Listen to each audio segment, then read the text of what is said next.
Movie की start में हम एक कपल को देखते हैं जो कि वेस्ट वर्जीनिया के जंगलों में बाइक राइडिंग कर रहे होते हैं। थ्री फिंगर इन्हें छुप कर देख रहा होता है और फिर इनका पीछा करने लगता है। वो सही मौका देखकर एक तीर से उस लड़के पर अटैक करता है, जिसकी वजह से वो लड़का अपनी बाइक से नीचे गिर जाता है। वो लड़की परेशान होकर उस लड़के के पास जाती है और उसी वक्त थ्री फिंगर एक और तीर चलाता है जो उस लड़के के मुंह के आर पार हो जाता है। वो लड़की बहुत परेशान हो जाती है और परेशानी के आलम में वो वहाँ से भागने लगती है। अपनी बाइक चलाते चलाते उसे पता नहीं चलता और वो एक नुकीली वायर में फंस कर गिर जाती है। ये नुकीली वायर वन आई और सॉ टूथ ने पकड़ी हुई थी। वो दोनों इसे दर्दनाक तरीके से ऊपर उठाते हैं और थ्री फिंगर यहाँ पर आकर इस लड़की का सर धड़ से अलग कर देता है। इसके बाद हम देखते हैं डैनी और टोनी को। इसके अलावा इनके साथ इनके कुछ फ्रेंड्स भी होते हैं। ये दोनों और इनके फ्रेंड्स घूमने फिरने के लिए एक होटल में जा रहे होते हैं। बेसिकली कुछ दिन पहले ही डैनी को एक लेटर मिला होता है और उस लेटर में लिखा होता है कि तुम उस होटल के मालिक हो, तुम इधर आओ, हमें खुशी होगी तुमसे मिलकर। ये सब देखकर डैनी बहुत खुश होता है और वो इसी खुशी के आलम में अपने दोस्तों के साथ उसी होटल में जा रहा होता है। और अब डैनी और उसके दोस्त इस होटल में पहुंच जाते हैं। यहाँ पे होटल के केयर टेकर्स इनको वेलकम करते हैं, लेकिन ये दोनों केयर टेकर्स इन सबको देख के ज्यादा खुश नहीं होते, क्योंकि इन्होंने सोचा होता है कि डैनी सिर्फ अकेला आएगा, जबकि उसके साथ उसके कई दोस्त आए होते हैं। हम यहाँ पे एक बूढ़ी औरत को भी देखते हैं जो कि उस होटल से चेक आउट कर रही होती है, यानी कि उस होटल से जा ही रही होती है। एक उड़ती हुई कुल्हाड़ी आती है और उसके अंदर घुस जाती है और उसी वक्त उस होटल का केयर टेकर जैक्सन वहाँ पे आता है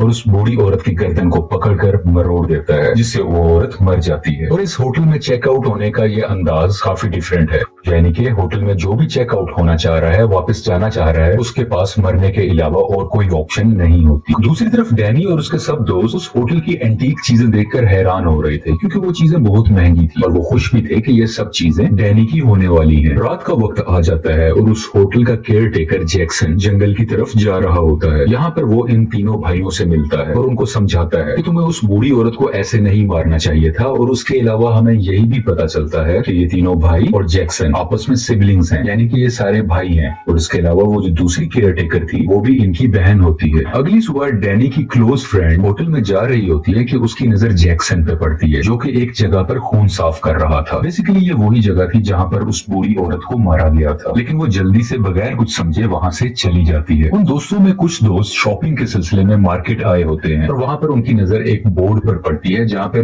इस जगह के बहुत से मिसिंग लोगों के पोस्टर्स लगे होते हैं, यानी कि वो सब तस्वीरें लगी होती हैं उन लोगों की जो यहाँ से मिस हुए होते हैं। और उसी दौरान शेरिफ भी यहाँ पर आते हैं और एक और तस्वीर लगा देते हैं। ये तस्वीर उसी बूढ़ी औरत की है जो रात को मिस हुई थी। होटल के अंदर जैक्सन डैनी को डिफरेंट हथियार दिखा रहा था। डैनी इन सब हथियारों को बहुत पसंद करता है और वहाँ से एक क्रॉसबो उठा लेता है। जैक्सन डैनी को कहता है कि चलो हम शिकार करने चलते हैं और बिला आखिर वो शिकार करने जंगल में चले जाते हैं। वहाँ इन्हें एक हिरन नजर आती है और जैक्सन डैनी को शिकार करना सिखाता है, लेकिन असल में वो उसे इंसानों को मारने की टेक्निक सिखा रहा था, क्योंकि इसके जहन में बहुत से प्लान्स थे। और जैसे जैसे वो उसे सिखा रहा था कि कैसे हिरन को मारना है, वैसे ही दूसरे सीन में थ्री फिंगर भी शेरिफ का शिकार कर रहा था। डैनी इस तरफ हिरन को मार देता है और दूसरी तरफ थ्री फिंगर शेरिफ को बुरी तरीके से मार देता है। दूसरी तरफ हम तमाम डैनी के दोस्तों को देखते हैं। क्योंकि डैनी इनको बताकर शिकार करने नहीं गया होता तो वो सब बहुत परेशान होते हैं। खास तौर पे डैनी की क्लोज फ्रेंड टोनी बहुत परेशान होती है और वो अपने एक दोस्त को उसे ढूंढने के लिए जंगल की तरफ भेजती है। जब ये दोस्त इस जंगल में जाता है तो वो वहाँ पर उस मरे हुए हिरन को देखता है और सॉ टूथ उस हिरन को बुरे तरीके से खा रहा होता है। ये दोस्त जब सॉ टूथ को देखता है तो बहुत डर जाता है और डर के मारे भागने लगता है। भागते भागते इसकी टक्कर डैनी से हो जाती है। क्योंकि ये बहुत तेज भाग रहा होता है तो वो दोनों खुद को नहीं संभाल पाते और दोनों नीचे ढलान में जाकर गिर जाते हैं। गिरते साथ ही डैनी एक नुकीली तार में फंस जाता है, जिसकी वजह से वो काफी जख्मी भी हो जाता है। उसके साथ का दोस्त मदद के लिए बुलाता है और जैक्सन भी वहाँ पर आ जाता है। जैक्सन डैनी की हेल्प करता है और उसे वहाँ से निकाल कर वापस अपने रिजॉर्ट यानी अपने होटल में ले आते हैं।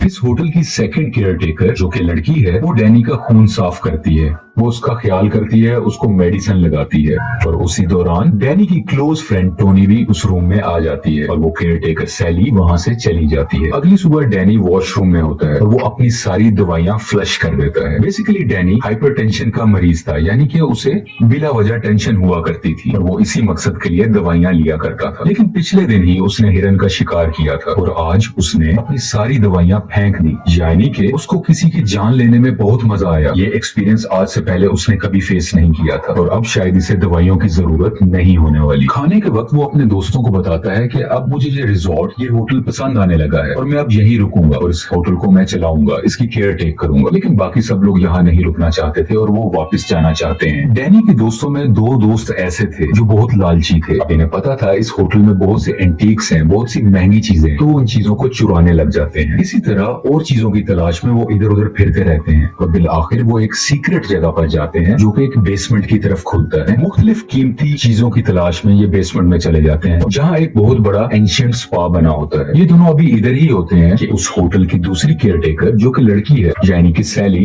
इन दोनों को वहाँ पर देख लेती है और उसी की कुछ देर बाद वो तीनों भाई भी वहाँ पर आ जाते हैं और उस लड़के के सर पर मारकर उसे नीचे गिरा दिया जाता है और ये तीनों भाई इस रूम में मौजूद लड़की के हाथ और पांव उखाड़ देते हैं, जिसकी वजह से वो लड़की बुरे तरीके से मारी जाती है और ये इस लड़के को भी मारने लगते हैं। लेकिन उसी वक्त सैली उसको रोक देती है और वो इन तीनों भाइयों को कहती है कि तुम लोग यहाँ से चले जाओ। सैली उस लड़के को अपने रूम में ले जाकर उसके मुंह पर कपड़ा डाल देती है और उसका दम घोटकर उसको वहाँ पर मार देती है। दूसरी तरफ डैनी के अंदर बहुत सी चेंजेस आ रही थी। एक तो वो दवाइयां लेना छोड़ चुका था और अब वो बहुत खुश रहने लगा था, जबकि पहले ऐसा बिल्कुल भी नहीं था। ये इसकी मुलाकात उन्हीं दोनों केयरटेकर बहन भाई से होती है। केयरटेकर जैक्सन कहता है कि मैं तुम्हें अपने बाकी फैमिली मेंबर से मिलवाना चाहता हूँ और डैनी इसके लिए तैयार भी हो जाता है। दोनों होटल केयरटेकर्स उसे जंगल में एक छोटे से गाँव की तरफ लेके जाते हैं जहाँ पर बहुत ज्यादा डिफॉर्म लोग बैठे होते हैं। ये सब डिफॉर्म लोग डैनी की ही फैमिली थी। ये दोनों केयरटेकर्स डैनी को एक ड्रग देते हैं और सारी बात डिटेल से समझाने लगते हैं। ये सब डिफॉर्म लोग प्योर ब्लड नहीं है क्योंकि इनके एंसेस्टर्स किसी दूसरी फैमिली से थे और डैनी, तुम और सैली, तुम दोनों प्योर ब्लड हो और जब तुम्हारी शादी हो जाएगी और जब तुम्हारी फ्यूचर जनरेशन आएगी वो बिल्कुल प्योर होगी, बिल्कुल 3 फिंगर की तरह। यानी कि ये इन दोनों की शादी करवा कर 3 फिंगर की तरह और उसके भाइयों की तरह और भी बहुत से ज्यादा डिफॉर्म लोग चाहते हैं ताकि इनकी जनरेशन आगे बढ़ सके। दूसरी तरफ हम देखते हैं कि डैनी का एक दोस्त दरख्त के पीछे खड़ा होकर छुपकर इनकी सारी बातें सुन रहा था और उसी वक्त सॉटूथ पीछे से आ जाता है और उस सुनने वाले को पकड़ लेता है। डैनी का दोस्त उससे बहुत मदद मांगता है कि इन्हें कहो मुझे छोड़ दे, लेकिन डैनी उसकी एक भी नहीं सुनता और वो कहता है कि मैं इसको नहीं जानता। 3 फिंगर इसके दोस्त को उल्टा लटकाकर इसका गला काट देता है जिसकी वजह से खून नीचे गिरने लगता है और वो सब लोग जो आसपास बैठे थे एक प्याला लेकर उसका गिरने वाला खून उसमें भरने लगते हैं और पीने की ख्वाहिश करते हैं। लेकिन 3 फिंगर को उन सब का बहुत ख्याल था। वो चाहता था कि खून की कमी ना हो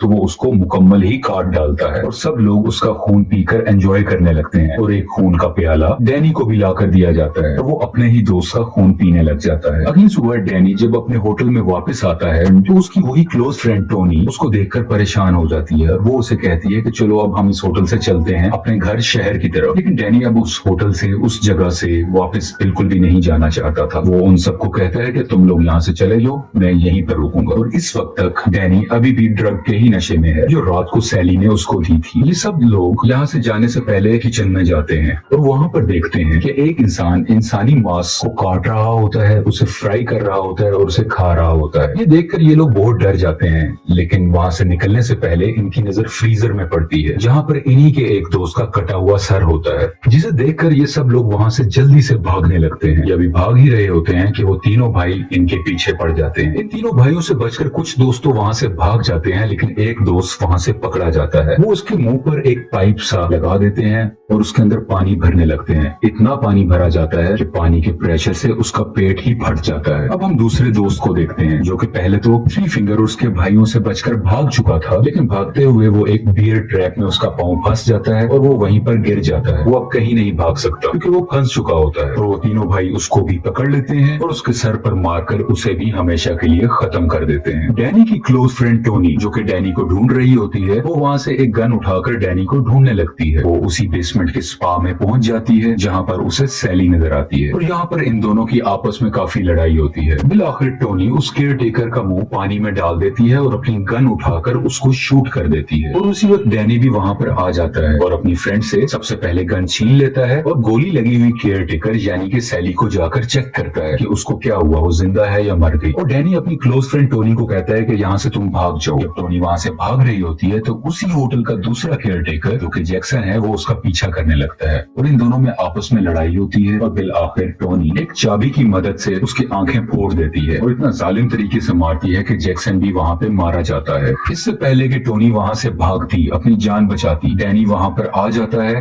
और अपनी ही क्लोज फ्रेंड टोनी पर गन तान देता है, जिसका ये मतलब है कि डैनी नहीं चाहता कि अब टोनी जिंदा बचे, क्योंकि वो उसकी फैमिली के बारे में अब बहुत कुछ जानती है और डैनी ऐसा रिस्क नहीं ले सकता था। और तभी थ्री फिंगर और उसके भाई भी वहाँ पर आ जाते हैं और डैनी अपनी क्लोज फ्रेंड और फैमिली में से अपनी फैमिली को चुनता है। और अब थ्री फिंगर टोनी को भी जान से मार देता है। और अब कहानी कुछ दिन बाद की दिखाई जाती है और हम देखते हैं कि डैनी अब उस होटल को चला रहा होता है और वहाँ पर आने वाली फैमिलीज को वेलकम कर रहा होता है। लेकिन बेसिकली इस होटल की आड़ में इंसानों को मारा जा रहा था और उनको खाया जा रहा था, जैसे कि हम इन तीनों भाइयों को यहाँ पर इंसानी गोश्त का कीमा बनाते हुए भी देखते हैं। और यहीं पर रॉन्ग टर्न 6 भी एंड हो जाती है। ये मूवी रॉन्ग टर्न सीरीज का आखिरी पार्ट है और इसके बाद अभी तक रॉन्ग टर्न का कोई ऑफिशियल पार्ट रिलीज नहीं हुआ। Thank you so much.